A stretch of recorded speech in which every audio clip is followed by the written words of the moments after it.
South ఇండియాలోనే అతి తక్కువ ధరలకి రత్నాలనందించే ఏకైక సంస్థ 6JVR.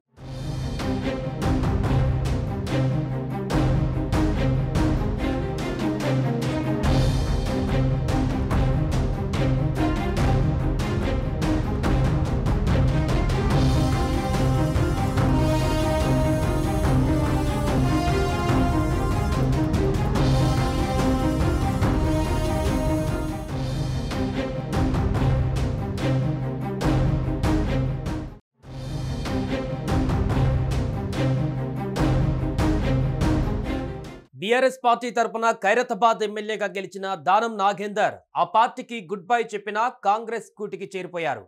సీఎం రేవంత్ రెడ్డి సమక్షంలో కాంగ్రెస్ కండువా కప్పుకున్నారు. దీంతో పార్టీ ఫిరాయింపు చట్టం ప్రకారం దానంపై వేటు వేయాలని బీఆర్ఎస్ నేతలు డిమాండ్ చేశారు.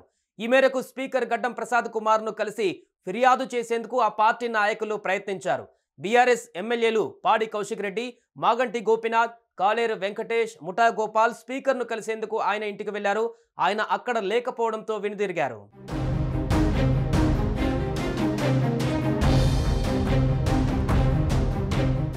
దానం నాగేందర్ పై యాక్షన్ తీసుకోవడానికి బీఆర్ఎస్ పార్టీ డిసైడ్ అయ్యింది. దానం నాగేందర్ పై అనర్హత వేటు వేయాలని అసెంబ్లీ స్పీకర్ గడ్డం ప్రసాద్ అపాయింట్మెంట్ కోరారు.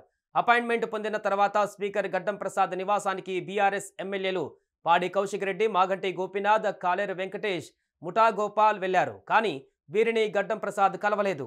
సాయంత్రం 6 గంటలకు స్పీకర్ ఈ బీఆర్ఎస్ నాయకులు ఎమ్మెల్యేలకు అపాయింట్మెంట్ ఇచ్చారు.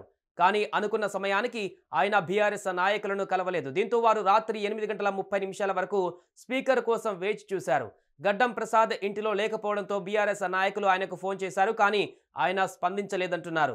దీంతో సీఎం రేవంత్ రెడ్డి ఒత్తిడి మేరకే స్పీకర్ గడ్డం ప్రసాద్ కుమార్ తమను కలవలేదని, అపాయింట్మెంట్ ఇచ్చినా తమను కలవకపోవడం బాధాకరమని పేర్కొన్నారు. అయితే మరోసారి స్పీకర్ను కలిసి దానం నాగేందర్ పై అనర్హత వేటు వేయాలని పిటిషన్ సమర్పించేందుకు ప్రయత్నిస్తామని ఎమ్మెల్యే కౌశిక్ రెడ్డి చెప్పారు.